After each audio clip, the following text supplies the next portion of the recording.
네, 여러분 안녕하십니까. 저널리즘 토크쇼 제이입니다. 오늘 함께해 주실 패널분들 소개해드리도록 하겠습니다. 먼저 저널리즘 전문가죠. 정준희 교수 나와주셨습니다. 어서 오십시오. 안녕하세요. 정준입니다. 팟캐스트 황태자 최욱 씨도 함께합니다. 네, 기자에게만 갑질하는 최욱입니다. 옆에 KBS 최경영 기자도 함께합니다. 안녕하세요. 최경영입니다. 네, 옆에서 조심하셔야 되겠네요. 그리고 민주언론 시민연합의 김원경 사무처장님 나와주셨습니다. 고맙습니다. 네, 안녕하세요. 김원경입니다. 오늘 두 번째 나와주시는데요. 김남근 변호사입니다. 안녕하세요. 네, 안녕하십니까. 김남근 변호사입니다. 네, 우리 변호사님은 사실상 첫 번째 출연입니다. 싹 다 편집됐어요. 네, 약간 서운하지 않으셨습니까? 뭐 너무 재미없다 그래서 이제 오늘 좀 열심히 해볼 생각입니다. 네. 아, 정말 해도 너무 재미없더라고요. 네, 오늘은 좀 편집 안 되도록 최선을 다해 주시기 바랍니다. 방송 보셨어요? 예, 맞습니다. 예. 어떠셨어요? 네, 뭐 제가 보더라도 재미가 없다. 변호사분들 나오실 때 이 방송 연수가 필요할 것 같아요. 이게 너무 좀, 변호사 연수를 많이 해주는데 이제 그런 거 연수하는 건 없더라고요. 아, 그러니까요. 많이 좀 최욱 선생님이 한 번 우리 부족합니다. 변호사 옆에 한번 오셔가지고 네. 방송 출연할 때는 어떻게 해야 된다 이제 이런 걸 한번 좀 연수해 주시면 좋을 것 같습니다. 알겠습니다. 네, 오늘 저널리즘 토크쇼 제이.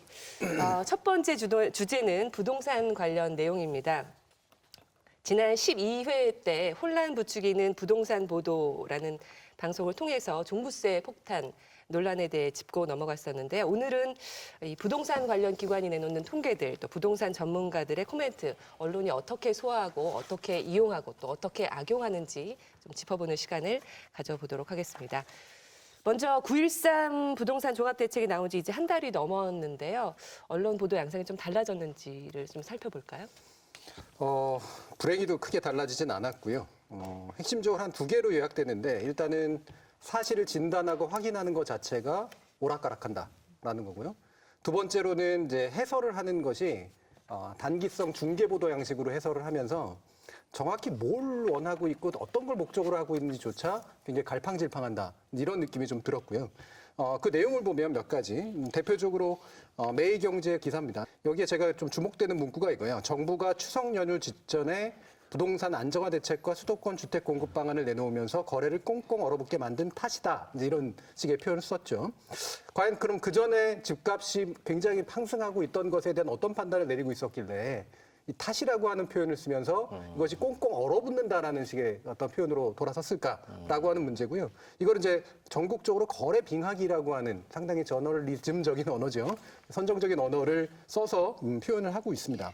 이와 유사하게 이제 파이낸셜 뉴스라든가 한국경제, 뭐 중앙일보 등등이 대체로 이제 거래가 완전히 끊겼다라고 하는 것 위주로 사실 확인하는 듯한 그런 보도를 하고 있는데 실제로 그것이 나쁘다는 것인지 좋다는 것인지 정책에 효과가 있다는 것인지 아니면 효과가 없다는 것인지 이 부분에 있어서 명확한 판단을 하기가 굉장히 어려운 그런 오락가락한 기사들이 많이 있었습니다.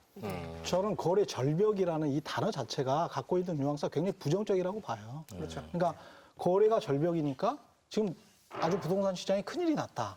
뭐 이런 이야기인데 꼼꼼히 따져놓고 보면 거래가 절벽이면 부동산 중개업소들의 수수료가 적어지고 부동산 중개업자들한테는 아주 안 좋아요. 그렇죠. 그리고 유주택자들에게는 부동산을 팔 기회가 없으니까 그분들한테도 안 좋습니다. 하지만 무주택 서민들에게 봤을 때는 거래 절벽을 통해서 만약에 거래가 그 가격이 내려간다면 그분들한테는 오히려 좋은 거거든요. 그리고 우리가 매달 부동산 거래를 하는 그런 사람들이 아니잖아요. 일반 사람들은 30년에 한 두세 번 거래를 하면은 자기 일생 동안에 그게 많이 한 부동산 거래거든요. 근데 부동산 거래를 도대체 얼만큼 많이 해야 그게 부동산 거래 절벽이 아니냐? 이거 항상 부동산이 그러면 화랑이어야 되느냐? 부동산이 화랑이면 무조건 가격이 상승하는데 그렇게 상승하면 또 누구한테 줬느냐? 결국은 집을 많이 가진 사람, 부동산 그 건설업자들 이런 사람들한테만 좋고 무주택 서민들한테는 상대적인 박탈감만 주는 단어거든요. 이게 거래 절벽이라는 게. 정부 대책이 나오게 되게 되면 한 6개월에서 한 1년 정도는 이제 이런 조종기를 거쳐가지고 다시 이제 시장 거래들이 생기게 되는데 이제 거래 절벽이라는 표현을 쓰는 것들은 이제 정부 정책 자체가 다 시장을 왜곡시키는 거다. 정부 대책 때문에 하던 거래들이 다 실종되게 됐다라는 이제 그런 취지에서 언론에서 많이 표현을 쓰는 것 같아요. 근데 좀 가치 중립적으로 표현을 쓴다 그러면 이제 조종기를 거치고 있다. 이렇게 이렇게 얘기하는 게 맞는 것 같습니다. 그런 표현은 잘 본 적이 없는 것 같네요. 그러고 보니까. 그런데 좀 한편으로는 거래의 절벽이 아니고 오히려 거래가 지금 잘 되고 있다라는 반대의 기사들도 지금 나오고 있거든요. 그러니까 그런 기사가 여러 건 있는데 예를 들면 문화일보에서 10월 16일에 거래 실종 10월 서울 아파트 거래량 올 2위라는 제목이거든요. 이 보도는 전체적으로 보면 아파트 거래량이 6,593건으로 집계됐는데 이것은 지금 늘어난 것이다라는 것이고요. 그리고 10월 서울의 아파트 매매 거래량 증가는 강남 4구가 주도했다. 이것 말고도 조선비즈에서 10월 9일에 보도한 내용도요. 마찬가지로 리드문에서부터 숱하게 쏟아진 부동산 대책에 집값은 잡히고 일단 사고 보자는 묻지마 매매가 사라졌을까? 그렇지 않다. 대출 문턱이 높아지고 규제가 늘면서 위축될 것으로 보였던 서울 아파트 거래가 애초 예상과 달리 오히려 늘었다라고 보도를 하고 있습니다. 심지어 이 보도에서는 은행의 부동산 투자자문센터장이라는 분의 인터뷰를 담는데요. 이 인터뷰 중에는 이렇게 구체적으로 어디가 아직 안 오른 지역이다라는 식으로 얘기를 하면서 상대적으로 덜 오른 곳으로 실수요자들이 움직이는 것으로 해석된다. 라는 내용까지 담겨 있거든요.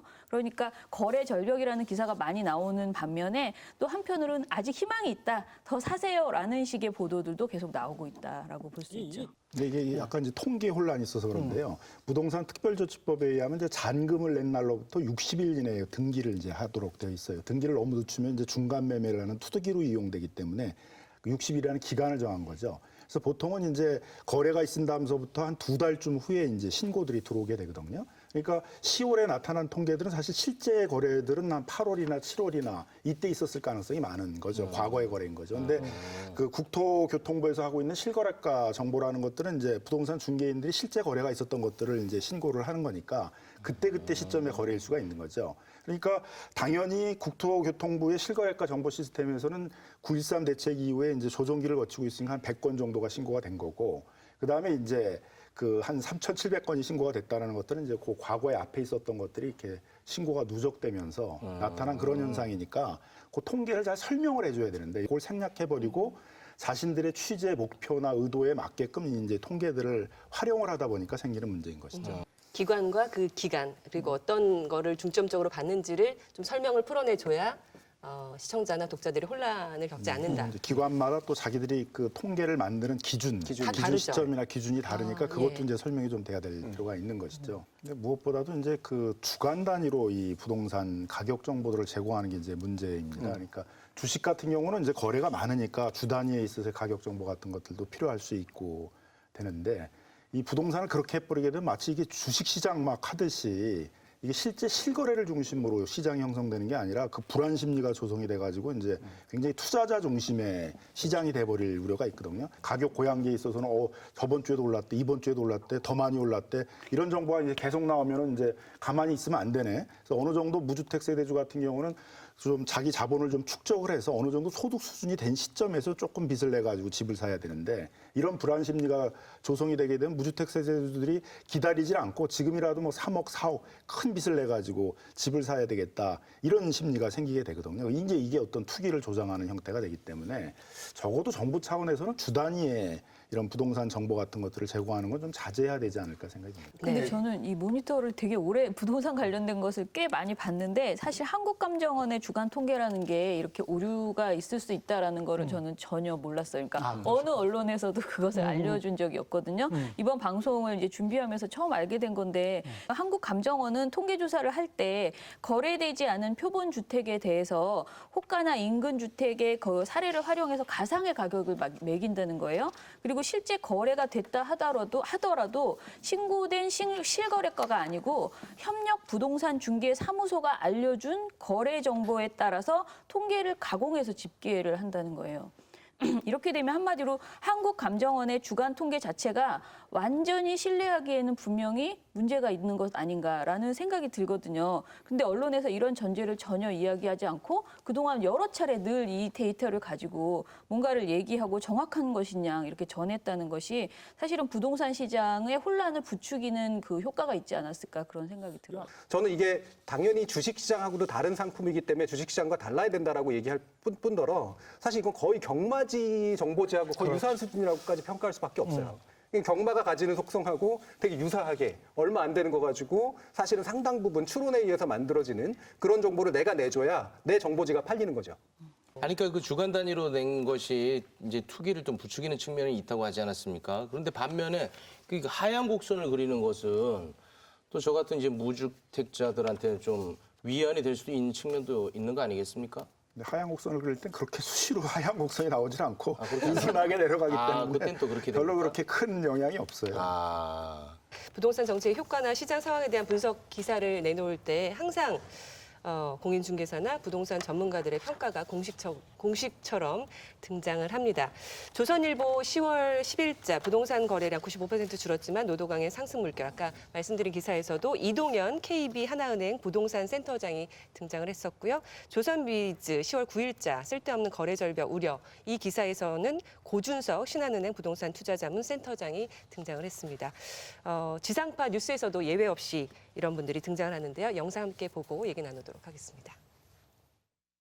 관망세로 이어질 가능성이 높지만 기존에 보유하고 있는 매물들을 끌어내기에는 조금은 시간이 필요할 것으로 예상되기 때문에 일단 시장은 숨고르기 국면으로 이어질 것으로 보이고요. 장기적인 효과에 대해서는 좀 더 지켜봐야 될 것 같습니다. 수요 억제책은 단기적인 집값 상승 억제 효과에 그쳐왔기 때문에 구체적인 공급 확대 방안에 따라서 효과의 지속성이 달라질 것으로 보입니다.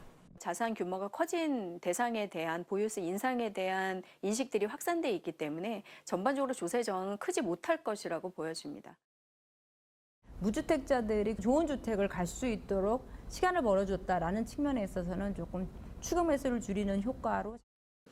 가끔씩 나오는 매물에 의해서 가격이 결정되는 거래 절벽 상태에서 가격이 결정되기 때문에 굉장히 불안한 양상, 시장 불안정성은 굉장히 높아졌다고 볼 수 있습니다. 네, 나오신 분들 다 유명인들입니다. 워낙 방송에 자주 노출이 되고 신문 기사에 노출이 되는 분들인데 최욱 씨는 뭐 저 내용들 보시면서 어떻게 감이 잡히셨어요? 부동산에 대해서? 뭐 그냥 너무 하나만 한 얘기 같아가지고 네, 저 정도는 뭐 그냥 누가 해도 될 것 같은 그런 느낌 많이 받았습니다. 네, 뭐 귀에 와닿는 내용은 없네요.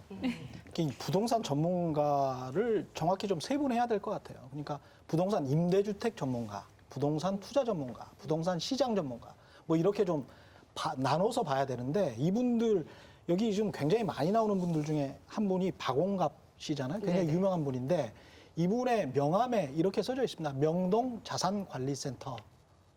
여기 수석 부동산 위원 이렇게 돼 있거든요. 명동 자산관리센터. 명동 자산관리센터 이렇게 돼 있어요. 그리고 또 언론에 많이 소개되지만 WM 웰스 매니지먼트죠. 똑같이 자산관리입니다. WM 스타 자문단 부동산 수석 전문위원 뭐 이렇게 돼 있거든요. 그러면 개인 고객들 아주 돈이 많은 고객들 보통 금융자산이 10억 이상 되는 고객들의 고객 상담을 하는 게 이분의 주 업무입니다. 그러니까 리서치만 하는 게 아니고요. 시장을 분석만 하는 게 아니고 고객 상담도 같이 하는 거죠. 대부분 하시는 일들은 부동산 투자를 하는 사람들에게 상담을 해주거나 부동산 투자 상품들을 소개시켜주는 걸 하시는 거거든요. 그러니까 아무래도 투자하려는 사람들의 영향을 많이 받게 되잖아요.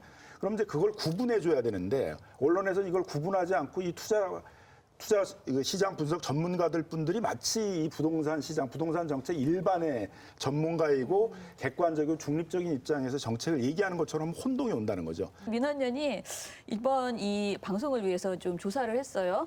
부동산 관련 보도에 등장하는 전문가라고 불려질 수 있는 사람 중에서 이름을 건 사람들만 분석을 해봤거든요. 그랬더니 어떻게 나왔냐면요. 종합일감지와 경제신문 이 전체에서 총 154회의 인터뷰가 나오거든요. 그중에서 25.9% 그러니까 26%가 금융업계 내에 있는 부동산 전문가입니다.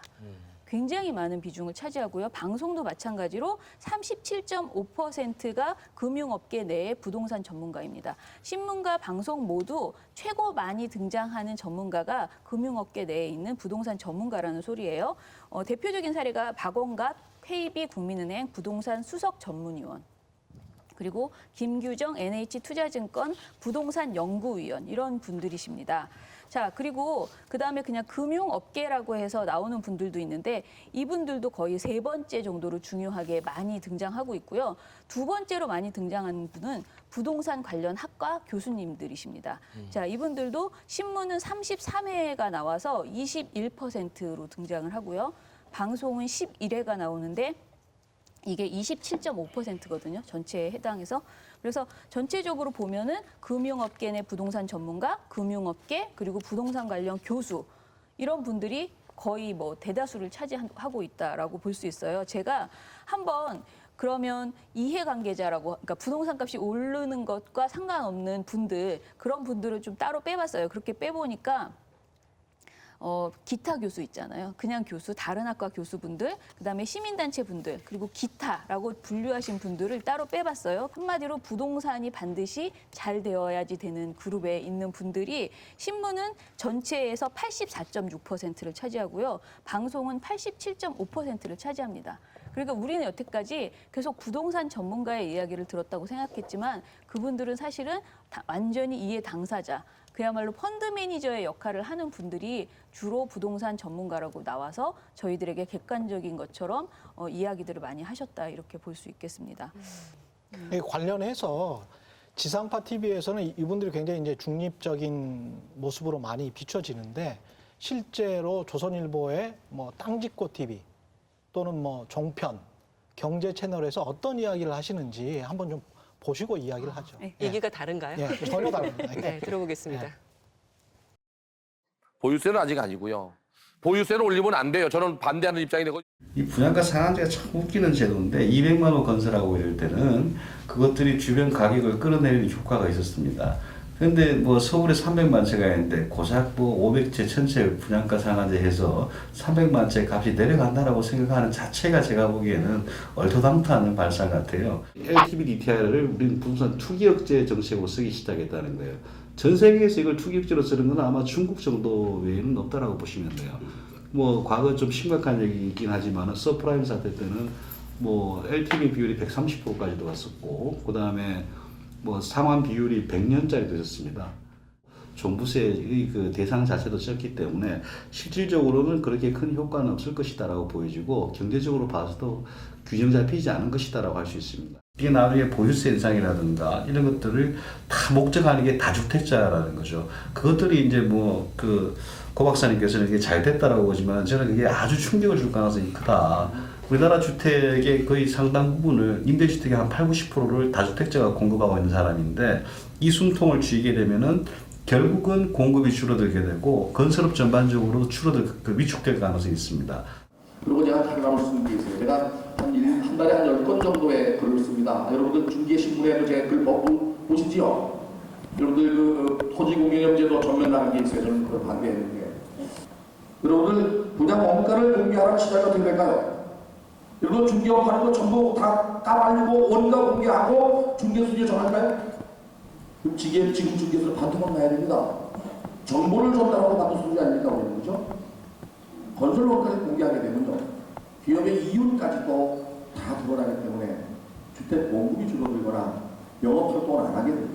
이번 정부에서 가장 쓴소리하면서 목소리 큰 사람은 저밖에 없는 것 같은 느낌이 들어. 정부가 빨리 수요가 있는 곳에 공급을 해야 되고 공급을 하는 과정에 공급을 늘릴 데가 없다면 도시 재정을 통해서 늘려야 됩니다. 늘려야 시장에 살고요. 거래를 이루어져야 됩니다. 거래가 이루어지지 않으면 시장이 죽습니다. 신반 공인중개사가 전부 입에 붙이답니다. 그게 문제입니다. 여러분들 개업 공인중개사들이기 때문에 제가 드리는 말씀인데 부동산 시장은 어느 정도 거래량이 있어야 시장이 돌아가고 경제가 돌아갑니다. 네. 이런 분들이 이제 뭐 지상파나 이런 데에 나오시면 아주 객관적이고 중립적으로 짧게 뭐 아무래도 이제 방송 분량이 짧기 때문에 네. 이렇게 얘기를 하시고 이런 데 가시면 본심, 원래 자기가 생각하는 그렇죠. 거를 다 이야기하신다는 거죠. 그렇죠. 그러니까 권대중 교수나 심경훈 교수 같은 분들은 저한테 직접 그렇게 말씀하셨어요. 본인은 자유시장 경제주의자다. 정부의 규제 정책 대부분을 반대한다. 이렇게 명확하게 말씀을 하셨거든요. 근데 왜 지상파 TV에서는 그거를 뭐 아버지를 아버지라고 부를 수 없는 것처럼 예? 본인들이 중립적인 척하면서 사실은 독자와 시청자들이 상황을 객관적으로 판단하는 걸 방해하는 게 아닌가 저는 그런 생각이 들더라고요.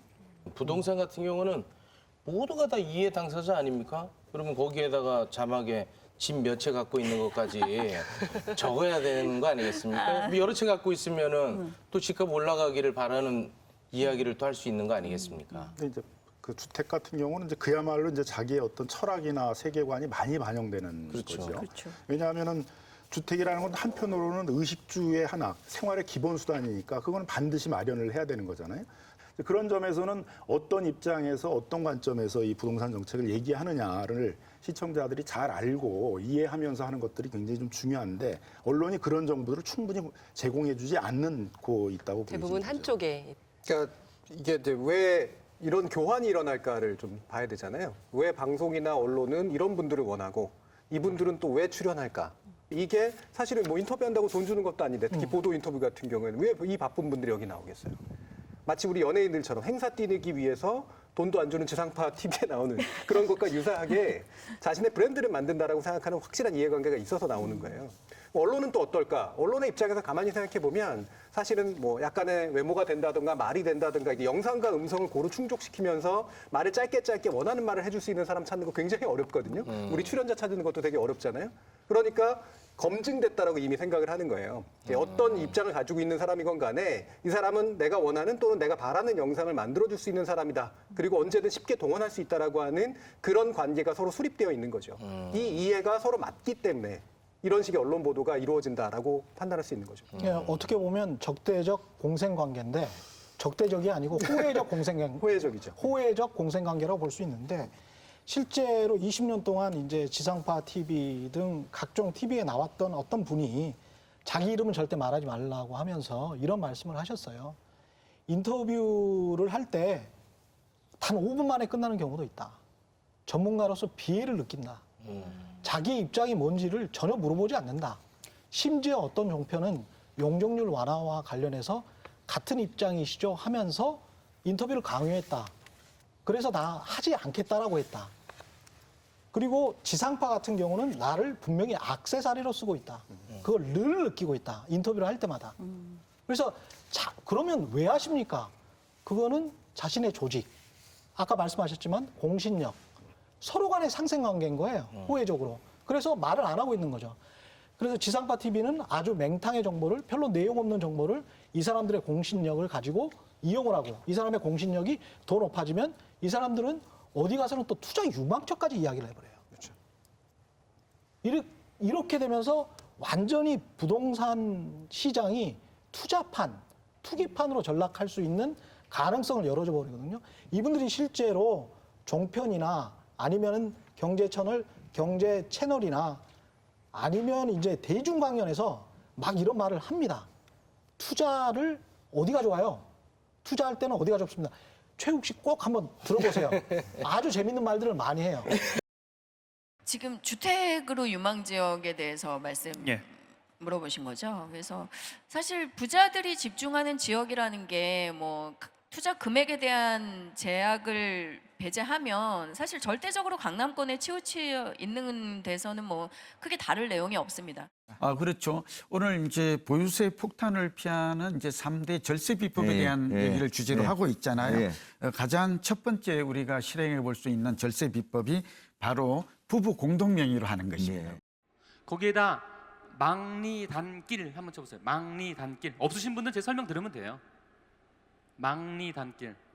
강남에 있는 꼬마 빌딩들인데 이제 지금 막차를 타서 들어가겠다 이건 아닌 것 같아요. 예.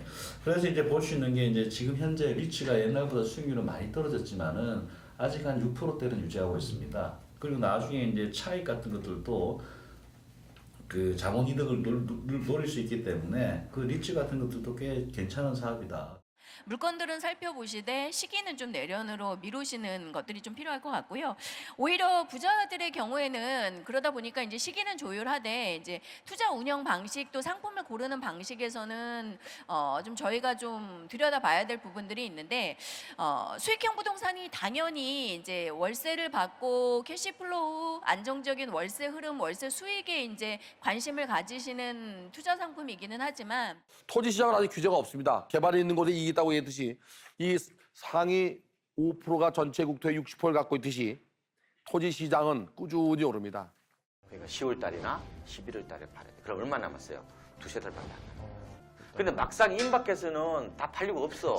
그러니까 만약에 진짜 집을 사시려고 그러면은 내년 1, 2월 달에 가면은 오히려 매물이 없을 수 있어요. 저는 만약 진짜 절실하게 집을 사실 거면은 한 연말 이전에 사시는 것이 낫다. 지난주 PD수첩에 사실은 지금 보여주신 것보다 훨씬 센 그런 강연들이 굉장히 많이 나왔잖아요. 그러니까 뭐 연구소에 있는 그 투자를 거의 투기꾼에 가까운 투기를 선도하는 이런 분들의 모습들이 보여주고 어떻게 그분들이 특정 지역을 얘기하면 사람들이 어떻게 따라가서 그것에 집값, 그 동네의 집값을 올리는가 뭐 이런 것들을 막 보여줬는데 사실 저는 그 방송을 그 MBC PD수첩을 보고 저희 딸이 뭐라 그랬냐면 아니 아무것도 하지 말고 저분들 강의를 듣고 따라다녀야 되는 거 아니야? 그렇게 해야지 왜 이렇게 회사를 열심히 다녀라고 정말 이렇게 웃으면서 물어보더라고요. 근데 진짜 진심으로 아 우리는 정말 헛살았네 이런 생각이 들 정도로 거기에서 너무나 쉽게 돈을 버는 그런 모습들을 보여줬어요. 그런데 사실 방송이 거기에서 그치면 안 되고 이제 그런 투기 세력들이 있었고 그리고 그것에 방송이나 우리가 언론이 굉장히 많이 어떻게 보면 그분들의 몸값을 올려주면서 조장해 왔던 것이잖아요. 그리고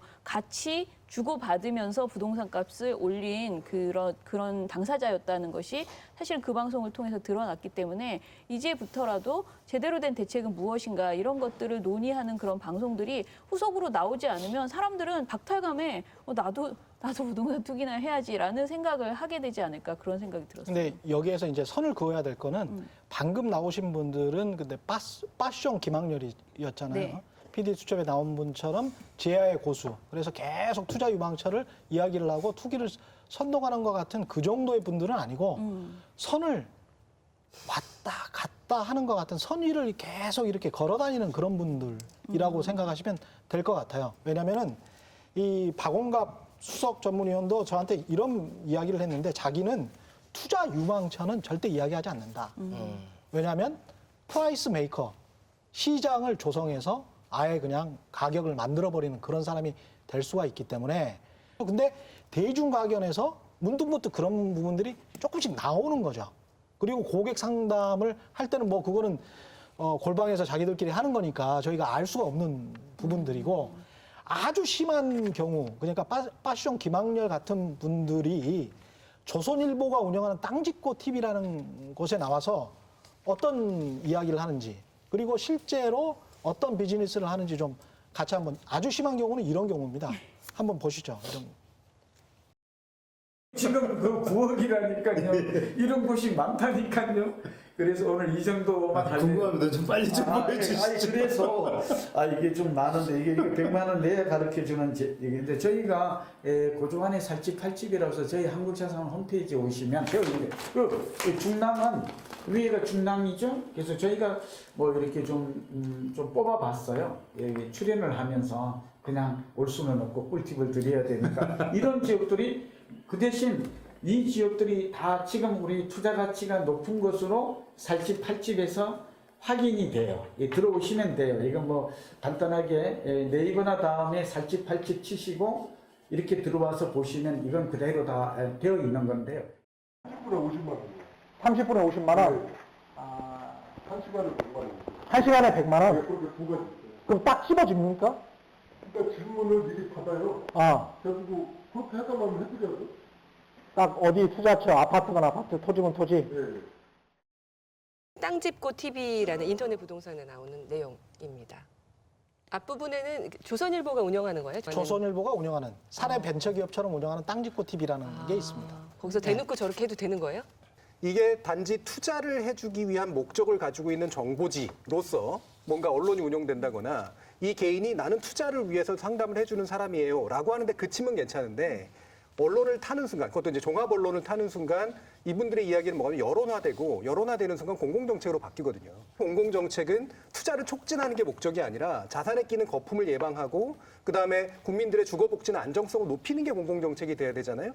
근데 이 언론에 이들이 이제 보도가 되는 순간 그것이 여론을 움직이는 실체가 되고 그게 공공정책으로 바꾸는 이제 실체가 되어버린다는 거죠. 이 중간에 고리가 끊어져야 된다는 거예요. 이 중간에 고리를 누가 끊어야 되느냐? 언론이 끊어줘야 되는 거죠. 이분들의 개개인의 어떤 도덕성과 윤리를 가지고 할 것이 아니라. 그런데 바로 이제 이런 종합 일간지가 당당하게 자신의 어떤 부동산 정책에 관련된 보도를 하면서 동시에 이와 같은 투자 정보지를 운영을 하고 그다음에 거기에 이렇게 투자를 전문으로 하는 분들을 전문가인 양 둔갑시켜서 여론에 영향을 미친다는 것은 분명히 잘못된 일이라고 볼 수 있는 거죠. 네. 그래서 또 언론이 부동산 홍보 기사를 쓰면서 또 이분들을 이제 인터뷰를 그렇죠. 쉽게 되는 의도적으로 그러한 행태들이 많이 벌어지고 있는데요. 그런 기사들 중에 한경에서 나온 기사가 있었습니다. 8월 19일자 한강변 전용 84제곱미터 30억 돌파, 전용 59제곱미터도 20억 넘어서라는 기사 있었고요. 8월 21일에는 강남 아파트 3.3제곱미터당 1억 시대 중개업소 부동산 천장 뚫린 느낌이다. 이런 기사를 내면서 역시 고준석 센터장이 인용이 됐습니다. 이 기사들은 허위로 드러났다고 하던데 어떻게 됐나요? 팩트 체크부터 먼저 해볼까요? 일단 평당 9천만 원 정도, 3.3제곱미터당 9천만 원 정도까지는 팔린 게 확인됐는데 예, 평당 1억, 3.3제곱미터당 1억은 아직까지는 거리가 없는 것으로 확인된 거죠. 이게 1,000만 원 차이가 큰 거냐? 크죠. 근데 1억이라고 하는 것이 가지는 상징적인 효과가 있잖아요. 심리적인 효과. 그러니까 언론들은 일부러 만들어낸단 말이에요. 이 언론은. 그러면서 이제 사실은 이 세 건의 기사가 사실 상당히 심각한 문제가 있는데 하나는 종합면에 보도가 돼요. 이게 종합면이라고 하는 거는 부동산 정보를 얘기하지 않는 면이라는 어떤 의미가 있는 거잖아요. 그리고 어떤 거는 부동산 면에서 보도가 되고 또 어떤 거는 이제 그 이른바 집코놈이라고 이름을 달아요. 요즘에 예, 집코놈이라는 이름 전 사실 좀 약간 절망스러운데 예, 이코노미, 집코노미가 이제 된 그렇죠. 거잖아요. 이게 세 가지가 기사의 성격이 달라야지 마땅하거든요. 만약에 필요하다면. 그리고 이왕이면 사실 분리돼야 되죠. 이게 같은 어떤 언론사에서 다뤄지는 것보다는. 근데 세 가지가 성격이 거의 유사하게 연결이 돼요. 하나는 예를 들면 가격 보도를 이제 1억이 됐다, 평당 1억이 됐다고 보도를 하면서 바로 첫 단락에 뭐가 나오냐면 이 주가 상승이라든가 이런 식에 관련된 것과 유사하게 가격 상승과 함께 아파트 실명을 댑니다. 아파트에 실명을 댄다라고 하는 거는 뻔한 의도가 있는 거잖아요. 게다가 그 뒤에 뭐라 그러냐면 줄 서 있다 그래요. 후보지들이 줄 서 있다. 이미 평당 1억 돌파한 데도 있는데 이거 말고도 한강변 아파트는 줄 서 있다. 이 얘기는 뭐냐면 투자하라는 얘기거든요, 분명히. 그리고 나가지고 실제로 이 그 집코놈이라고 하는 것을 보면 실명들을 쭉 거론하면서 뭐 얼마나 여기가 학군이 좋고 그다음에 뭐 뷰가 좋고 그다음에 심지어는 뭐냐면 커뮤니티 시설까지 되게 좋고 그게 얼마나 값싸고 좋고 이런 식의 얘기들을 막 늘어놓습니다. 그리고 저는 사실 놀랐던 게 뭐냐면 그리고 나서 맨 나중에 뭐가 나오냐면 집코노미 부동산 콘서트라고 하는 광고가 떠요. 맨 밑에 항상 나오죠. 이게 다 연결됐다라는 걸 보여주잖아요. 말 그대로 공공정책에 영향을 미치는 언론과 그다음에 거기 전문가를 활용해가지고 투자하라고 알려주는 그런 식의 컨텐츠들이 줄줄줄줄이 연결되면서 나오고 있다라고 하는 건 상당히 개탄스러운 일이고요. 저는 이거를 사실 또 뭐로 표현하고 싶냐면 전문 용어로 이제 자기 충족적 예언이라는 표현이 있어요. 좀 쉽게 표현하면 자기 실현적 예언이라는 건데 예언을 해놓고 그 예언이 실현되도록 지가 움직이는 겁니다. 왜? 정책에 영향을 미치거나 뭘 어떻게 하거나 시장을 자극을 하면 그게 실제로 일어나잖아요. 그럼 뭐예요? 내가 예언한 게 맞았지가 되는 거예요. 이거는 예언의 어떤 순수성이 있거나 분석의 순수성이 있는 것이 아니라 던져놓고 실현시키고 자신을 입증하는 이제 그런 되게 자기 충족적인 고리를 가지고 있는 거고 그게 언론사가 지금 이와 같은 것들에 일조하고 있는 거죠. 최욱 씨가 아주 귀를 쫑긋하면서 전문 용어 나오면 좋아하시잖아요. 예, 나중에 써먹어야겠다는 생각이 좀 드는데. 정말 남의 얘기처럼 들으시는 것 같아요, 최욱 씨. 너무 저도 사실은 감이 많이 안 오긴 하지만, 네. 그 왜 이런 거 쓰는 거예요, 그래서? 이게 왜 그런지 짐작 안 가세요?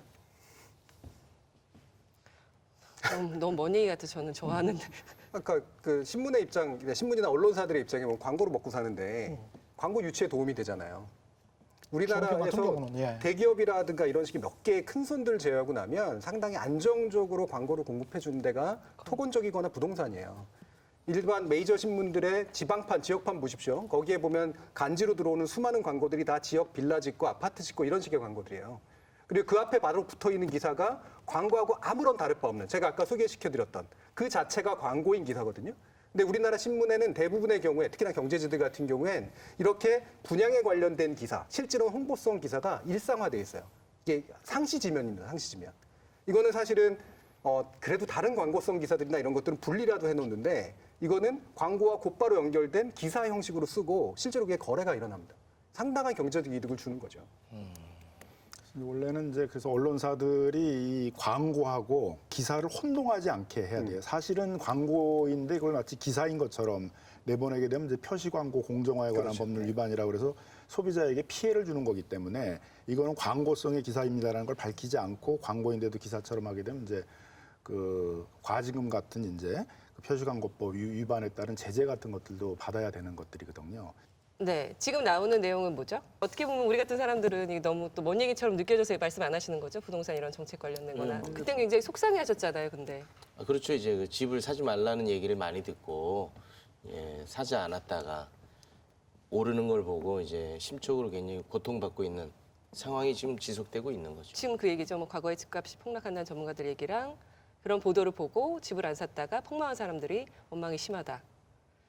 그러면 이제 뭐 결과적으로 죄송한데 네. 과거에 집값이 올랐다, 폭락한다라는 그런 전망을 내놓은 곳은 사실은 뭐 시민단체나 이런 분들이 이제 이 거품이 꺼질 것이다라고 네, 하는 이야기들을 맞습니다. 많이 했죠. 이제 네. 진보 진영에서 그런 이야기들은 계속 했지만은 언론에서는 그런 말을 한 적이 없거든요. 맞습니다. 그러면 최욱 씨는 언론은 별로 믿지 않고 네. 주로 이제 전문가들의 의견들을 이제 우리 진짜 전문가, 그 정말 토지나 이런 것에 대한 공적인 개념을 가지고 있는 전문가들의 이야기를 듣고 이제 지금까지 지내오신 거잖아요. 네. 끝까지 계속 그 믿음을 유지하면서 가면 되지 않을까. 그분들이 그런 어떤 생각을 뭐 합니다. 이해 당사자가 아니라는 저는 생각을 하고 있었고 그리고 그분들이 이제 항상 귓속말로 얘기를 해줬기 때문에 진정성을 저는 믿었었죠. 네. 최욱 씨한테만 얘기해드리겠다라는 식으로. 네, 보통 그렇죠. 시민단체들이 이제 시장을 분석해가지고 네. 집값이 떨어질 거다 이렇게 얘기하는 게 아니라 규범적인 얘기를 하는 거죠. 맞습니다. 적어도 당연히. 우리 네. 부동산 시장이 실수요자 위주로 가려면 지금 소득 수준에 비해서는 너무 집값이 높기 때문에 정상화되려면 하향 안정화돼야 된다. 갑자기 집값이 떨어지면 일본처럼 굉장히 경제 전체에 타격은 많이 주지만 현재의 부동산 가격은 정상이라고 볼 수는 없으니까 하향 안정화되는 길로 가야 된다라는 이제 그런 어떤 규범적인 주장은 계속 지속적으로 해온 것이고 지금도 이제 마찬가지의 주장들을 계속 해오고 있는 것이죠. 근데 이른바 부동산 투자 전문가들이 집값 상승에 관해서 다 맞췄다라고 보는 것도 큰 착각이에요. 그래요? 예. 2017년 같은 경우에 당시 2017년 초 그리고 2016년 말에 2017년 부동산 시장 대전망 뭐 해가지고 쭉 나온 기사들을 지금이라도 찾아보시면 압니다. 주택시장 위축, 뭐 불가피, 0.몇 % 내릴 것 같다. 뭐 이런 것들이 다 이렇게 있거든요. 아예 뭐 아주 구체적으로 수치를 제시한 경우도 있어요. 동아일보 같은 경우는 거래량이 7.1% 감소할 것이다. 올 집값은 0.2% 하락할 것이다. 부동산 잔치는 끝났나? 뭐 이런 식의 헤드라인을 뽑고 있고 중앙일보 같은 경우도 집값 변수 만만찮아 구매 감소 전망. 이게 다 부동산 전문가들. 연합뉴스 같은 경우도 부동산 전문가들한테 다 물어보니 쏟아지는 악재, 주택시장 위축될 듯. 이게 이 사람들의 전망이었거든요. 근데 2017년도에, 2017년도에 실제로 그렇게 됐냐? 그렇지 않거든요. 부동산에 관련된 언론 보도는 계속 이대로 갈 수밖에 없는 건가요? 뭐 나아질 기미가 아니, 근데 예, 우리나라 언론한테 이런 주문을 하는 건 쉬운 일은 물론 아닙니다만 저는 이분들은 말씀처럼 독특한 재화이기 때문에 주문을 하는 것이 맞다고 보는데요. 부동산이 투자가 아니어야 된다라고 하는 것은 맞지만 실질적으로 만약에 투자라고 하는 것이 여전히 진행된다면 투자에 대한 정보를 주는 어떤 언론들은 있을 수가 있어요. 그럼 그것만 하라는 거죠. 공공정책에 영향을 미치려 하지 말라는 거예요. 그거는 굉장히 부당한 행위이기 때문에. 근데 그것만 하겠어요? 안 하죠. 왜냐하면 공공정책에 영향을 미치는 것처럼 보여야 자신의 투자지도 효과가 있기 때문에. 그래서 이걸 못 놓는 겁니다. 광고도 효과도 있고. 그러면 여기에 대해서 그러면 외국 같은 데는 어떨까? 사실은 보자면 외국이 물론 우리보다 훨씬 나은 건 아니지만 확실히 이를테면 유명한 종합지들이나 경제지들은 부동산 시황이라든가 이런 걸 보도하는 것들이 그렇게 많지가 않아요. 왜냐하면 이거는 자신들의 영역이 아니라고 보는 거죠. 그건 별개의 신문들이 있는 겁니다. 그리고 그걸 통해서 자신이 가지고 있는 퀄리티를 높이는 거예요. 그리고 그걸 통해서 사실은 굉장히 많은 공신력들을 얻어내는 거죠. 그래서 제가 봤더니 최근에 정말 영국에서 나왔던 자료인데 영국이 정말 그 부동산 문제가 많은 나라거든요. 근데 더 가디안하고 ITV 뉴스가 같이 협업을 했어요. 그래가지고 이른바 로그 랜드로즈라 그래서 완전 악덕 이제 임대주죠. 근데 이 사람들을 정부가 이제 리스트를 만들겠다고 했는데 6개월 동안 했는데 아무것도 안 됐다는 거예요. 그래서 탐사 보도를 쭉 시리즈 때려가지고 엄청난 공격을 해냈습니다. 근데 이 당시에 부동산 시황에 관련된 기사들은 거의 안 나왔고 실제로 부동산과 임대 정책이 뭐가 문제가 있는가라는 공공 정책에 관련된 기사들이 나온 거예요. 그리고 이게 10월 26일 때 이제 이 영국 의회에서 실질적으로 임차인들의 권리를 강화하는 법안을 도입하는 식으로 효과가 나타납니다. 그러니까 이것이 이른바 권위지들이나 아니면 메이저 신문들이 해야 될 그런 일들이라고 하는 것이죠. 일단 뭐 KBS 이제 경제 뉴스, 부동산 관련 뉴스에서 오늘 나오신 분들이 나오는지 안 나오는지 이것만 좀 체크해봐도 방향성을 좀 짚어볼 수 있지 않을까 벌점을 좀 매겨보도록 하겠습니다. 네. 부동산 관련 보도는 여기서 좀 이야기를 마무리하도록 하겠습니다. 최경영 기자 고생하셨습니다. 고맙습니다. 저널리즘 토크쇼 제이는 KBS 1TV, 마이케이, 푸, 유튜브, 페이스북을 통해서도 만나실 수 있습니다. 네, 지난달 24일이었죠. KBS가 9시 뉴스를 통해서 단독 보도를 하나 내보냈습니다. 1,400억 원대 횡령 혐의로 구속 기소된 태광그룹 이호진 전 회장의 황제 보석 의혹에 관한 내용이었습니다.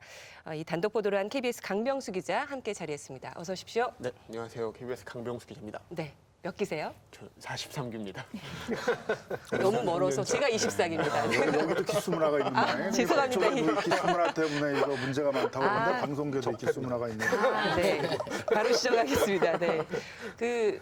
강병수 기자는 저희 저널리즘 토크쇼 제이를 좀 보셨습니까? 네, 저 좋아하는 프로그램이랑 좋은 재밌는 내용이 있을 때마다 그때 한 번씩 찾아보고 있습니다. 네. 찾아보는 걸로. 매번 안 보고 그때 보시는 거예요? TV가 없어가지고 유튜브로 이렇게 될 때마다. 네.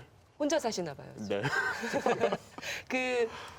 보도국 내부에서의 반응은 어떤가요? 보도국 내부에서 일단 재밌는 뉴스를 재밌게 하기가 굉장히 어렵다고 저희는 만드는 입장에서 그렇게 느끼고 있거든요. 근데 뉴스를 재밌게 이렇게 접근할 수도 있구나라는 게 가장 호평이 많고요. 쉽게 재밌게 접근을 해야지 이제 받아들이는 분들도 더 소구력이 큰 거잖아요. 그런 부분에 있어서 굉장히 좋은 반응이 저처럼 이렇게 어린 기수들에서는 있습니다. 여기 또 기수, 또 어린 기수들. 안 어린 기수들에서는 안 좋은 반응이 잘 모르겠어요. 굉장히 엄한 분위기예요. 절대 그렇지 않습니다. 네, 오해하실 것 같은데. 네. 최욱 씨는 강병수 기자 보시니까 일단 이번에 큰 거 하나 하셔가지고 축하드리고요. 감사합니다. 너무 그렇게 편안하게 있지 마세요. 알겠습니다. 이번에 단독 몇 번째죠?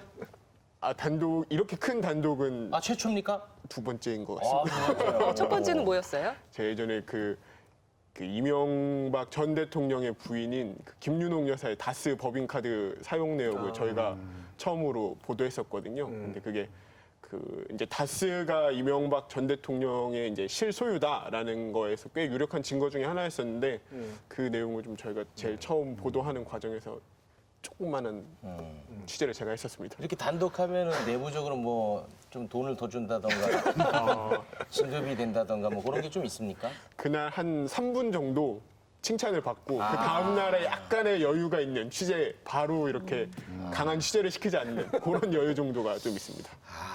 오늘 이렇게 녹화한다고 또 빼주시고요. 네.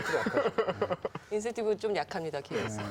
또 올려주면 또 원석이 자자해지기 때문에 항상 공평하게 해야 될 일을 했을 뿐이다. 맞습니다. 그죠? 네. 공익을 위해서 한다는 헌신적인 자세로 하는 게 제일 좋죠. 감사합니다. 일단 단독 보도 어떤 내용이었는지 좀 자세히 9시 뉴스 보신 분들도 많겠지만 네. 소개를 해주시죠. 이게 저희가 이제 10월 초부터 저희 KBS 법조팀이 이호진 전 태광그룹 회장의 이른바 이 황제 병보석에 대해서 밀착 취재한 내용인데요. 이게 보면은 이호진 전 회장 같은 경우는 이 횡령 혐의로 구속됐다가 63일 만에 풀려났었거든요. 근데 간암으로 석방이 됐는데 술집에서 술을 마시고 담배를 피우는 등 굉장히 자유로운 보석 생활을 하고 있다. 이런 내용을 좀 저희가 입수를 하게 돼가지고 실제로 과연 그렇게 생활을 하고 있는가에 대해서 한 3주 정도 쭉 밀착 취재를 해와서 이 전 회장이 그렇게 생활을 하고 있다는 걸 내보낸 그런 뉴스였습니다. 네, 3주간의 취재 과정이 담긴 9시 뉴스 보도 내용 보시겠습니다.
네, 이호진 전 태광그룹 회장 병보석 관련된 의혹에 대한 보도 내용이었습니다. 판결이 나왔죠. 네, 이호진 전 회장 같은 경우가 그 흥국생명 최대 주주인데 그 부분에 있어서는 이제 조세 포탈 혐의에 대해서는 다시 판단을 해야 한다 해가지고 파기환송을 다시 이제 고법으로 돌려보내서 진행이 돼야 되는 그런 상황이 있습니다. 네, 지금 몇 년째죠? 2012년부터였나요?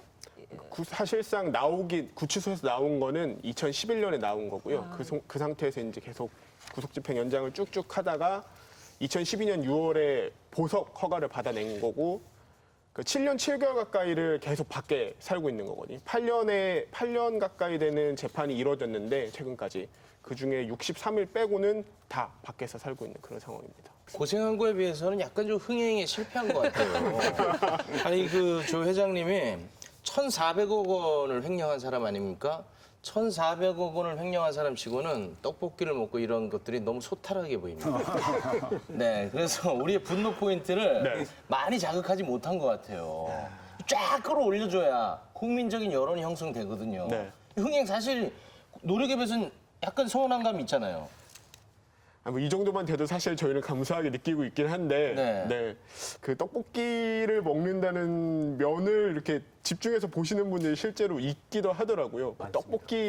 떡볶이는 소울푸드인데 그거 먹는 것까지 이렇게 트집을 잡아야 하냐, 뭐 이런 댓글도 저희가 사실 보긴 했거든요. 포인트는 떡볶이 옆에 술이었는데. 네, 그렇죠? 근데 지적해 주신 것처럼 떡볶이 옆에 술이고, 이게 어떻게 보면은 아까 말씀드린 것처럼 간암을 이유로 그 법이 정한 이제 일정 수준의 담장을 넘어서 가지고 좀 자유롭게 생활을 할 수 있는 거잖아요. 근데 그 규정을 넘기고 정말 자기 마음대로 돌아다니면서 그렇게 술 마시고 떡볶이 먹고 이런 거를 좀 취재를 하려고 했던 게 저의 목적이었습니다. 아니, 그 대한민국 법 시스템을 파괴한 거 아니겠습니까? 굉장히 이거는 죄질이 나쁘다고 저도 생각하는데 이 흥행을 위해서는 약간씩 그런 장치가 좀 필요하다는 거. 좀 더 자극적인 걸 저희가 한번 했어야죠. 자극은 정작 떡볶이에서 된 거죠. 네. 그러니까 포인트는 그게 아니었는데 그렇죠. 떡볶이가 자극이 될 수밖에 없어요. 이렇게 재벌이 떡볶이 먹는다라는 게 되게 신기해 보이고 그다음에 떡볶이가 얼마나 먹고 싶었으면 보석을 와봤잖아요. 뭐 이런 식의 이상한 방식으로 가거든요. 그래서 저는 영상이 있었더라도 떡볶이는 빼는 게 맞지 않았을까 사실은 그런 생각이 들어요. 그러니까 본질적인 그러니까 보석의 원인이 된 간암과 술을 연결시키고 나머지는 자료가 있다고 하더라도 약간 접어두는 게 좀 더 그나마 좀 낫지 않았을까라는 그런 생각이 좀 있긴 합니다. 근데 사실 이 방송을 보고 너무나 이제 분노하는 사람도 있지만 저게 뭐가 문제야라고 잘 모르실 분도 저는 있다고 생각을 하거든요.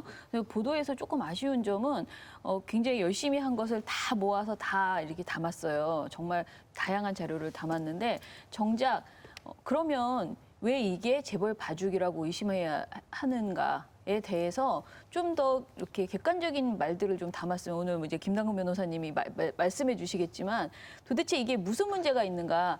다른 사람들은 이렇게 쉽게 병보석을 못 받는가? 병보석을 받은 사람은 어떻게 관리되어야 하는데 지금 어떻게 되고 있는 것인가? 이런 것들을 사실은 그걸 다 국민들이 알고 있다고 생각하시지만 모르거든요, 우리는. 그냥 저렇게 살아도 되나 보다라고도 생각할 수 있어요. 그렇기 때문에 이 점을 조금만 더 좀 명확하게 딱딱 정리를 해주셨으면 이 보도의 그러니까 이 행위의 문제가 확 더 커지지 않았을까. 그런 얘기가 없으니까 뭐 떡볶이 좀 먹으면 어때서 뭐 이런저런 이야기들을 하는 것 아닌가 그런 생각이 좀 들었습니다. 그래서 굉장히 노력하셨는데 그 어떤 당연히 국민들이 알고 있을 것이라고 생각하는 부분은 좀 간과하신 거 아닌가 이런 생각이 그래서 들었어요. 저희가 여기 국민들이 분노하는 거는 이제 재벌 총수가 떡볶이 먹었다고 분노하는 건 아닌 것 같고 재벌 총수가 병보석으로 나왔는데 집과 병원이 아닌 이제 다른 곳으로 돌아다니고 있다. 과연 일반인이 병보석으로 나와서 그렇게 다른 곳 돌아다니고 있으면 지금 가만히 있었을까? 벌써 보석 취소돼 가지고 다시 구속되지 않았겠느냐? 재벌 총수 봐주기 하는 거 아니냐? 이제 이 부분을 분노하고 있는 거겠죠. 그러니까 우리 병보석 제도에 이야기 되게 되면 이제 법원이 조건을 붙이거든요. 뭐 집이나 뭐 병원을 거주지를 제한하거나 치료 목적으로만 이제 하도록 이렇게 되어 있는데 벌써 이제 그 보석의 조건인 집이나 병원이 아닌 다른 곳으로 돌아다니고 있었고 또 병도 많이 호전되고 있잖아요. 그렇다면 적어도 검찰이 정기적으로 이제 어떻게 지내고 있느냐를 확인을 해서 그런 사실이 드러나게 되면 이제 병보석 취소 신청을 법원에 해가지고 이제 보석이 취소되고 다시 구속된 상태에서 재판을 받아야 되는데 지금 보게 되면은 여러 차례 의혹이 있었는데 검찰이 이 재벌 총수에 대해서 상태가 어떤지를 조사했다는 얘기가 없어요. 그러니까 제가 보기엔 그 점이 좀 더 취재가 됐어야 되는 거 아닌가. 이런 사실을 알았을 때 검찰 어떻게 할 거냐. 검찰이 전혀 몰랐다 그러면 이제 그 검찰의 무능도 문제가 될 거고 검찰이 사실상 그냥 방치하고 있었던 거 아니냐. 봐주기 한 거 아니냐. 이제 이런 부분이 더 의혹으로 제기될 수 있는 것 같습니다. 검찰 취재 왜 안 했습니까? 검찰 취재했어야죠. 검찰을 취재를 했더니요. 네. 검찰은 이제 법원에 책임을 돌리더라고요. 법원이 가가지고 이제 우리는 법원에 사건이 접해서 법원이 관리를 해야 한다. 그래서 저희가 또 법원에 확인을 해봤습니다. 왜 안 하냐 했더니 의무사항이 아니다. 이게 실제로 예규에서는 보석과 관련된 예규에서는 의무사항이 아니고 뭐 할 수 있다, 해야 한다가 아닌 할 수 있다거든요. 그러니까 그 저희가 이제 황제 보석을 하면서 그 짧은 시간 안에 담느라고 조금 미흡한 점도 있었을 텐데 한번 지적을 하고 싶었던 크게 두 가지였거든요. 이호진 전 회장의 그 법원이 정한 범위 내에서 활동하지 않고 밖으로 마음대로 돌아다니는가 하나랑 그다음에 법원은 과연 보석제도라는 제도를 제대로 지켜내고 있는가 이 두 가지를 지적하고 싶었던 건데 그 후자에서 사실 어떻게 보면 법원이 제대로 관리를 하지 않고 있다는 게 방증이 된 부분이 좀 잘못. 법적으로 이제 굉장히 좀 중요한 측면들이 있지만 이게 왜 좋은 보도면서도 아쉬운 보도냐라는 거를 얘기할 수밖에 없을 것 같은데요. 좋은 보도라고 하는 건 이게 단독 보도라고 이제 얘기되지만 저는 탐사 형식의 보도라고 보는 게 맞다고 봐요. 단독이냐 아니냐는 사실 그렇게 중요한 문제가 아니기 때문에 그럼 탐사 보도, 좋은 탐사 보도냐 이거죠. 좋은 탐사 보도로 나눌 때 여러 가지 기준들이 있는데 뭐냐면 독자적으로 취재해서 새로운 사실을 발굴했느냐, 시의적이고 뭔가 사회에 의미 있는 것들을 던졌느냐, 그다음에 사회적 공분을 만들어냈느냐, 결과적으로 개혁의 방향으로 이어졌느냐, 이제 이런 것들을 이제 제시를 해요. 근데 그런 걸 볼 때 보면 이 탐사 보도의 훌륭한 요건들은 비교적 잘 갖추고 있습니다. 예. 근데 물론 맨만직이 뭐냐면 개혁의 방향이 어디로 가야 되는가라는 문제를 지시하기에 좀 복잡하고 난해하다는 거죠. 그렇기 때문에 반향이 상대적으로 적을 수밖에 없었다라고 판단을 해요. 그게 이제 아쉬운 면하고 연결이 되는데 예를 들어 한번 생각해 보세요. 그러니까 그것이 알고 싶다에서 보도했던 사모님의 수상한 외출이라고 하는 건 상당한 반향을 일으켰거든요. 그리고 실질적으로 뭔가 그 제도적 개입 같은 것들을 만들어내는 데 굉장히 좀 의미가 있었습니다. 그러면 이게 왜 그랬느냐? 그럼 이유를 따지면 사실은 이 탐사 보도들은 메인 뉴스에서 전달하는 게 그렇게 좋지가 않습니다. 이렇게 독자적인 탐사 보도의 형식을 가지고 이야기를 하는 게 좋아요. 근데 그거를 하지 못한 거죠. 그다음에 역치가 늘어났다라고 봐요. 그러니까 이 재벌에 관련된 수많은 불공정들이 많이 보도가 이루어지니까 그냥 그 중에 하나. 근데 떡볶이네 이렇게 된 이제 그런 상태로 가버렸다라는 거고 그런 게 여러 가지 좀 섞이다 보니까 이것이 충분히 괜찮은 탐사보도적 가치를 가지고 있었음에도 불구하고 뭔가 이제 공분을 모아서 개혁의 방향을 정확히 지시해주는 그런 쪽으로 가지 못한 측면들이 좀 있지 않은가 생각이 들어요. 야 오늘 칭찬받을 줄 알았는데 야 이렇게 굉장히 교수님 날카로운 지적이 이제 나오라고 할 때 전화 내용과 좀 다른 분위기라. 오늘 당황하고 있는데 훈장 받을 거라고 생각이 있거든요. 근데 자꾸 이제 야단치는 분인 것 같은데 저는 아쉬운 점을 다들 아쉬워서 그래요. 아쉬워서. 점을 말씀드리면 잘 듣고 있습니다. 그러니까 일반인들이 보석 받았을 때, 병보석 받았을 때하고 요 사건 좀 비교를 해주면 일반인들은 어떠했을까? 그런 이제 일반적인 사건들을 보면은 이제 이렇게 7년씩이나 계속 병보석 상태로 있을 수가 있느냐라는 게 비교가 되잖아요. 그래서 이제 더 여기 지금 뭘 썼어요 보니까 내 다시는 단독 안 된다 여기 써놨어요. 그만하세요 이제. 아니에요. 강병수 기자는 성격이 좋아서 저 얼굴에 성격이 보이잖아요. 다 받아들이려는 자세일 것 같고 그 이번 그 대법원에서는 판결에서는 어떻게 보면 아주 변호인단의 승리라고 봐야 되지 않아요? 이 회장 측에 호화 변호인단이라면서요. 취재 내용을 좀 얘기해 주신다면. 네, 실제로 규모 자체로만 따져왔을 때 먼저 100명에 가까운 그 100명에 가까운 변호인단이 붙은 걸로 확인이 됐고요. 그다음에 그 안에는 실제로 2명의 전 대법관, 전관 출신 중에서 정말 소위 말하는 급이 다르다고 하는 누구요? 안대희 전 대법관과 김능환 전 대법관이거든요. 2명의 전 대법관이 붙어가지고 변호를 한 걸로 저희 취재 결과 확인이 됐고요. 뭐 실제로 이것 때문에 과연 재판이 이렇게까지 길어졌는지에 대해서는 함부로 단언을 할 수는 없지만 이 자리에서 그런 큰 규모의 호화 변호인단을 꾸렸다는 것 자체에 대해서는 충분히 좀 의심을 살 만한 부분이 있지 않을까라고 저희는 좀 생각을 하고 있습니다. 그런데 의외로 법조인들 사이에서도 이제 한 55% 정도는 정관 예우가 있다라고 이렇게 나오거든요. 이제 법조인들이 대체로 얘기하는 게 유죄, 무죄를 바꾸진 않는다. 유죄인 걸 무죄로 해주고 이러진 않는데 다만 이제 절차상으로 구속을 상태에서 재판을 받느냐, 불구속에서 재판을 받느냐는 그냥 절차적인 문제니까 그런 거에서는 이제 전관 예우를 좀 봐주는 것 같다. 그다음에 양형 문제에 있어서 유죄이더라도 이제 실형을 받느냐, 뭐 집행유예를 받느냐 이런 데 있어서는 이제 전관 예우를 해주는 거 아니냐라는 이제 의심들을 갖고 있다는 거죠. 근데 일반인들의 입장에서 보게 되면 어차피 유죄 문제가 중요한 게 아니라 유죄일 때 불구속으로 재판받느냐, 그다음에 집행유예로 나오느냐가 더 중요한 거잖아요. 그러니까 그거를 구속이냐 불구속이냐가 별거 아닌 것처럼 얘기를 하거나 실형이냐 집행유예가 별거 아닌 것처럼 얘기할 수가 없는 거거든요. 그건 굉장히 중요한 문제이고 법 앞에 평등이냐 아니냐를 다루는 굉장히 중요한 문제인데 그런 부분에 있어서도 아직도 전관예우라는 게 작동하고 있다라는 의심들을 법조인 스스로도 갖고 있는 상황이라는 것이죠.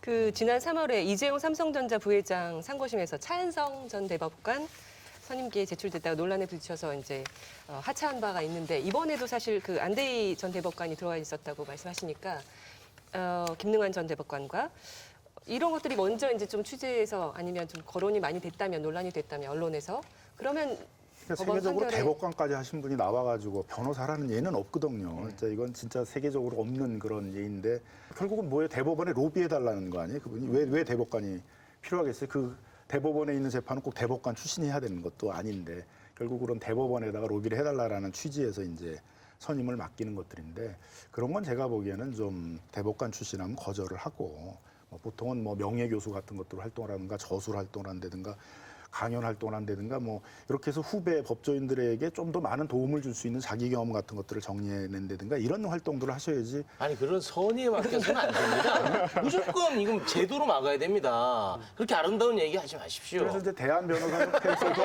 대법관 출신들이 변호사로 등록하는 걸 지금 막고 있어요. 그러니까 이게 전관예우 문제를 다루면 좀 나았을까? 저는 아니었을 거라고 봐요. 왜냐하면 전관예우 문제는 더더욱이나 많이 되게 일반적으로 알려져 있는 문제이기 때문에 문제의 심각성에 비해서 사람들은 효능감이 굉장히 떨어져 있는 영역입니다. 효능감이 왜 떨어지느냐? 엄청나게 부정적인 이야기가 안 났는데 현실이 개혁되지 않잖아요. 그럼 사람들은 그 문제를 들여다보고 싶어 하지도 않아요. 맞아. 효능감은 바꾸는 데서 오는 거거든요. 그래서 제가 탐사보도의 중요한 요건 중에 마지막 요건은 개혁의 방향이 명확해야 된다라고 얘기하는 이유가 그거고요. 근데 정말 그 효능감이 없다라고 하려면 다른 데서 막 보도를 했는데 국민들이 샤하고 반응이 없고 이래야 되는데 사실은 다른 언론이 이 관련된 내용을 거의 다뤄주지 않았거든요. 그렇게 봤을 때 무조건 이게 뭐 아이템이 뭐 폭발력이 없어서 효능감이 떨어지는 주제여서 그러니까 어떤 변화를 이끌지 못했다라고 보기는 좀 어렵지 않나 그런 생각이 좀 들어요. 그래서 제가 10월 1일부터 27일까지 5개 일간지의 지면 보도 그리고 방송사의 저녁 종합 뉴스를 분석을 해봤거든요. 관련 내용이 얼마나 실렸나 보니까 방송부터 보면 KBS가 5건을 보도하는 동안에 MBN과 채널A, JTBC가 각 한 건씩만 보도한 것이 전부였습니다. 저녁 종합 뉴스에서는. 그리고 방송 내용조차도 대부분이 대법원 판결 당일날 KBS의 취재 내용을 살짝 언급하면서 그냥 황제 보석 의혹이 있다라고 다루는 수준이었거든요. 신문 역시 크게 다르지 않은데요. 조선, 동아, 한겨레, 경향이 각 한 건씩 보도를 했고요. 중앙은 아예 보도를 하지 않았습니다. 좀 아쉬운 것은 그 MBC 스트레이트가요. 지난 21일에 태광그룹의 정방위 골프 접대 의혹에 대해서 보도한 바 있습니다. 그런데 정작 MBC 뉴스데스크에서는 관련 보도가 없었다는 것입니다. 예. 사실 보면 저는 이걸 탐사보도의 역설이라고 부르는데 탐사보도 굉장히 가치가 높고 새로운 사실을 발굴했고 뭔가 의미가 있는 보도가 왜 잘 안 퍼져요. 특히 요즘 같은 경우에는. 왜 그럴까? 옛날에 탐사보도는 좀 달랐거든요. 근데 지금의 탐사보도는 서로 잘 안 퍼집니다. 예를 들면 보세요. 그 SBS에서 끝까지 판다 했잖아요. 굉장히 잘된 보도잖아요. KBS에서 받아서 보도했나요? 안 한 것 않았죠. 같습니다. 네. 스트레이트에서 했던 수많은 어떤 NBA 관련된 보도 다른 언론사에 그다지 받지 않았습니다. 그다지 많이 안 받아들여졌어요. 그러면 이거는 질투심 때문일까? 다른 언론사들의? 물론 그런 것도 있을 거예요. 근데 제가 볼 때 이거는 매체가 너무 많아져서 생긴 현상이에요. 매체가 특히나 보도를 할 수 있는 TV 매체들이 많아지면서 각자 이른바 단독, 이른바 탐사라고 하는 것들을 합니다. 그러면 그 결과 무슨 일이 벌어지냐면 개별 것들이 가지고 있는 가치에 비해서 인플레이션이 일어나요. 그러니까 다시 말하면 가치가 떨어지는 거죠. 이제 실제 하나하나는 중요한 것이긴 하지만 다른 언론사들이나 대중들이 받아들이기에는 계속 역치만 높여주는 그런 현상들이 나타나는 거죠. 위디스크 그 웹하드 업체 양진호 회장 네. 이 정말 엽기적인 갑질 때문에 이걸로 다 도배가 되고 있어요. 근데 네. 이 부분은 선정성 때문에 이렇게 또 부각이 되는 건 아닌지 그런 얘기도 많이 나오거든요. 그 위디스크 지금 직원 폭행하는 거, 이 부분 지금 엄청 터지고 있잖아요. 난립니다. 그 왜 그럴까도 이제 봐야 되죠. 그럼 아까 제가 얘기했죠. 이것도 일종의 탐사 보도라고 한다면 탐사 보도가 가지고 있는 어떤 기준들을 충실한가라고 보면 저는 KBS 보도보다 충실하지 않다고 생각해요. 자, 예를 들면 직접 취재한 내용 그렇게 많지 않고 영상을 얻은 겁니다. 영상. 네. 대단히 자극적인 영상을 얻은 거고요. 시의성이나 상관성 측면으로도 봐도 전 떨어져요. 이건 뭐 그냥 재벌 회장이 이상한 성격에 관련된 것이지 뭔가 제도의 어떤 본질적인 불합리라든가 이런 것하고 연결이 안 돼요. 오로지 공분 하나만 일어납니다. 공분. 갑질에 의해서 피해를 당하는 을들의 공분을 만들어낸 거예요. 이 을들의 공분과 그다음에 이 영상의 자극이 만나가지고 쉽게 갖다 쓰기가 좋은 이제 그런 아이템이 된 거고, 그러니까 더 많이 퍼지는 이제 그런 현상이 나타난 거죠. 자, 그러니까 탐사보도 역사라고 얘기한 게 그 자체가 고유한 저널리즘적 가치와 질을 가지고 있다는 아이템만으로 이게 뭔가 승부가 일어나거나 퍼지는 것은 아닌 그런 조건에 와 있다는 겁니다. 네, 태광 이호진 전 회장 사건에 대한 일반 시민들의 반응은 어떤지 저희가 또 직접 거리로 나가서 들어봤습니다. 강병수 기자 또 상처받으면 어떡하지? 괜찮습니다. 네. 영상 함께 보시죠. 언론을 통해서 들어보신 적은 있나요? 이거 잘 못 들어봤습니다. 아예 한 번도 뉴스를 보신 적이 없으신가요? 예, 제대로 못 봤습니다. 이게 왜 이렇게 보도가 안 됐을까요? 이렇게 특종으로 떡하니 나왔었는데. 뭐 그거를 제안을 했겠죠. 뭐 로비? 관련돼 있는 차원에서 뭐 로비라든가 그렇지 않았을까 생각합니다.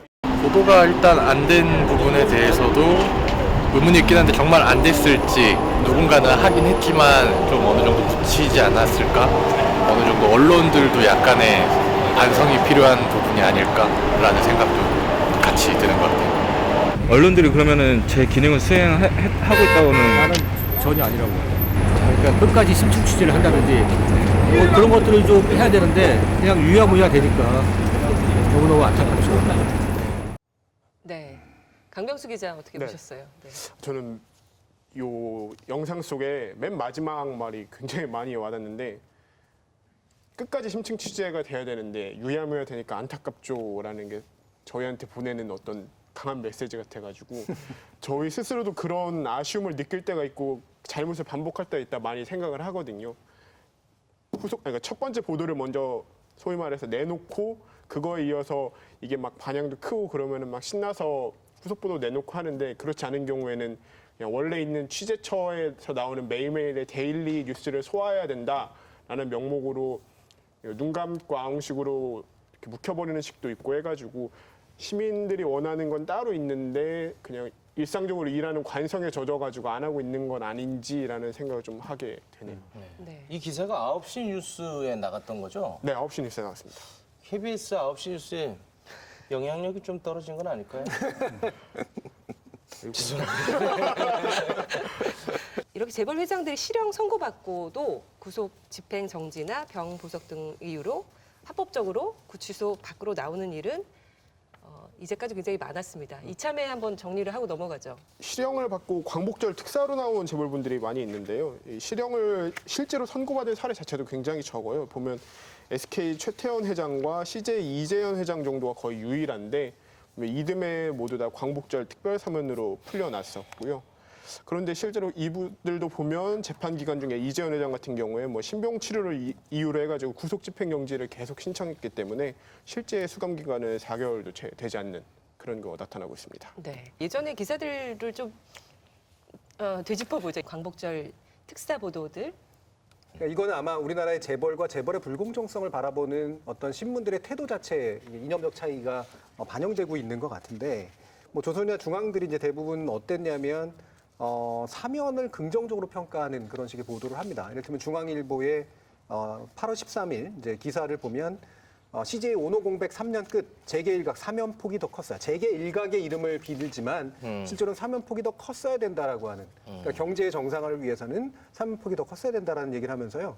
특히나 그 앞에 맨 첫 단락에 뭘 쓰냐면 그리고 나서 오너 리스크, 그러니까 불확실성 리스크가 벗어나면서 주가가 올랐다가 첫 기사로 나와요. 저는 이게 이른바 그 일반적인 종합적인 그 면에서 다뤄야 되는 그런 기사의 형식이었나 상당히 의심스럽고요. 그러면서 또 되게 친절하게도 같은 날 이런 식일 거랍니다. 사면 수혜자 국민의 뜻을 헤아려 국가 발전에 기여하길. 마치 짐짓 타이르듯이 하는 얘기지만 결국에는 그래 너 풀어줬으니까 잘해 이런 식의 이제 이야기를 하고 있는 건데 이것도 굳이 뭐 언론이 했어야 될 얘기냐라고 하는 거죠. 법조인 계셔서 제가 좀 여쭤보고 싶은데 저는 전두환 씨 생각하면 아직도 뭐 화가 나는데 그 사면 그 제도 그 있어야 됩니까 계속 없애주세요 좀.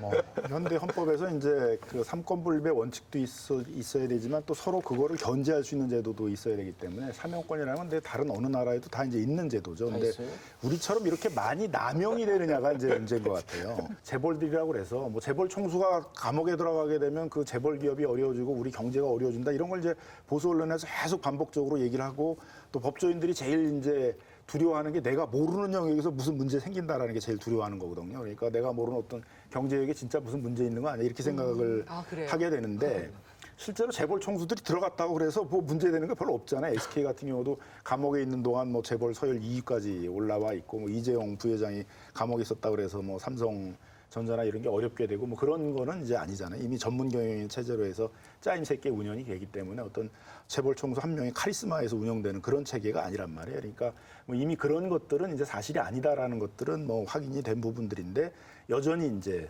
재벌 총수가 들어가게 되면 그 재벌 그룹 자체가 어려워지고 경제가 어려워진다는 이제 이런 도구마가 자꾸 반복돼서 나오면서 그게 재판에 있어서도 실형을 이제 면하게 해주는데도 영향을 미치고 있고 사면 같은 데도 이제 영향을 이제 미치게 하고 있는 거죠. 근데 이런 게 이제 남용되지 않도록 좀 견제하는 것들이 또 언론의 역할도 아닐까 생각이 듭니다. 그 재벌 봐주기의 수혜자 중에 또 김승현 회장이 유명하잖아요. 네. 좀 짚고 넘어갈까요? 김승현 회장 같은 경우에는 이 2012년에 횡령 및 배임 혐의로 징역 4년형을 선고받고 구속이 됐었는데 구속 5개월 만에 구속 집행정지 결정을 받아서 구치소 밖으로 나온 상태에서 재판을 계속 받았습니다. 근데 처음 집행정지 기간은 원래 2개월에 불과했는데 이 기간 동안 4차례나 계속 연기를 반복해가지고 최종심은 결국 또 서울대 병원 특실에서 받았고요. 징역 3년에 집행유예 5년이 나와가지고 석방돼서 실제로 이제 구치소 안에 있던 기간은 거의 없는 걸로 그렇게 나와 있는 거죠. 결국 집행유예로 풀려나고. 네. 근데 당시 이 관련된 사안에 있어서도 언론 보도가 제대로 없었어요. 그러니까 당시 김승현 회장의 구속 집행 정지 사유가 크게 3가지로 폐기능 저하, 그리고 경도인지 장애, 심한 당뇨 등이었는데요. 2017년에 뉴스타파에서 어떤 보도를 했냐면 김승현 회장이 구속 집행 정지와 관련해서 의사를 매수하려는 시도가 있었다. 그리고 구속 집행 정지 연장의 중요 근거가 된 그 치매 진단 역시 과장됐다라는 의혹을 제기한 바 있습니다. 하지만 당시에 뉴스타파 보도 이후에 대부분의 언론들이 또 침묵했어요. 그러니까 제가 보기에는 이 재벌 비리 뭐 재벌뿐만 아니고 우리 사회의 모든 문제들을 문제점 뭐 적폐 이런 것들을 드러내고 이것을 개선하기 위해서는 언론사 하나만의 노력으로는 사실 불가능하다라고 보고요. 우리의 그 JTBC, 뭐 태블릿 PC 보도 이게 그 이전에 TV조선의 보도 그리고 한겨레의 보도 이런 것들이 계속 있으면서 이게 이렇게 이어지면서 JTBC의 태블릿 PC 보도가 나오고 그래서 우리가 그 국정농단 사태 이후에 우리가 어떻게 보면은 사회가 완전히 변화되는 이런 상황을 맞은 거예요. 그래서 언론이 다 같이 좀 노력하는 태도로 변하지 않으면은 사실 이렇게 각 언론사들의 개별적인 노력으로는 좀 사실 변화를 이끌어내기 어렵지 않나 단독이라고 싶습니다. 막 자랑하고 그러지 마세요. 단독 그 떼고 거기 이제 퍼가세요 이런 거 붙여놓으세요. 알겠습니다. 새로운 관점으로. 좋네요. 이 부분에 약간 더 보완해서 말씀을 드리면 그 단독 보도 그다음에 특종을 그 강조하거나 집착하는 거는 전형적으로 옛날 저널리즘이에요. 지금의 저널리즘의 산업 구조가 바뀌었습니다. 예를 특종이나 단독 같은 거는 사실은 일반 개인들도 터뜨릴 수 있어요. 그렇잖아요. 사진 찍어가지고 퍼뜨리면 되는 건데 그러다 보니까 어떤 현상이 일어나냐면 온라인 공간으로 바이럴이 잘 되는 기사를 자꾸 만들려고 하게 돼요. 질을 떨어뜨리면서 이게 이제 안 좋은 길로 가는 건데요. 결국 이거를 이제 최근에 하는 얘기들이 뭐냐면 이제 개방 저널리즘, 협력 저널리즘이라는 말을 씁니다. 이제는 더 이상 뭔가 자기가 꼭 쥐고 9시 뉴스에 터뜨리려고 또는 8시 뉴스에 터뜨리려고 하는 방식으로는 저널리즘이 성립될 수 없다.